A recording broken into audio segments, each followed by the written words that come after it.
Hi friends, అందరికీ వినాయక చవితి శుభాకాంక్షలు. అసలు నేను ఆ రోజు వీడియో పెట్టలేదు. నాకు వీలు కాలేదు. ఎందుకంటే హౌస్ వైఫ్‌కి అందరికీ తెలుసు ఒక బాబు పిల్లలతోటి ఎలా ఉంటుందో పండుగల రోజు, పండుగలప్పుడు. సో, నాకు ఆ రోజు వీలు కాలేదు కాబట్టి నేను వీడియో పోస్ట్ చేయలేదు. ఈరోజు వీడియో పోస్ట్ చేస్తున్నాను అనమాట వినాయక చవితి రోజుది. సో, మార్నింగ్ లేవగానే ఇంక ఎంత పని ఉంటుందో ప్రతి ఒక్కరికి తెలుసు పండుగలప్పుడు. ఇల్లు నూక్కొని, తుడుచుకొని, ఇంకా కడుక్కొని, అన్ని పనులు చేసుకొని, డెకరేషన్, వినాయకుని దేనికి పోయి తాడకలు చేసుకునేసరికి చాలా టైం పట్టింది. మేమైతే ఇక్కడ తాడకలు చేస్తున్నాను. నేను గోధుమ పిండితోనే తాడకలు చేస్తాను.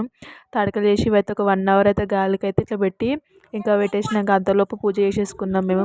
ఇంటికి పూజ చేసుకొని మామిడి కొమ్మలు కూడా అన్నీ పెట్టేసుకొని ఇంకా దీపాలు కూడా పెట్టేసుకొని మనం కీసరికి వెళ్ళి వినాయకుడు తెద్దామని చెప్పేసి కీసరికి అయితే వెళ్ళినాం. ఇక్కడ చాలా రకాల వినాయకులు ఉన్నాయి. డెకరేషన్ సామాను కూడా ఉంది. ఇలా రేట్లు కూడా చాలా ఉన్నాయి వినాయకులే. మీరే ఇలాంటి వినాయకుడు తెచ్చుకుని నాకు కామెంట్ చేయండి. మా వినాయకుడిని నేను నెక్స్ట్ వీడియోలో చూపిస్తాను. ఈ డెకరేషన్ సామాన్ కూడా ఎలా ఉందో చూడండి. Please like, subscribe and support my channel. Bye.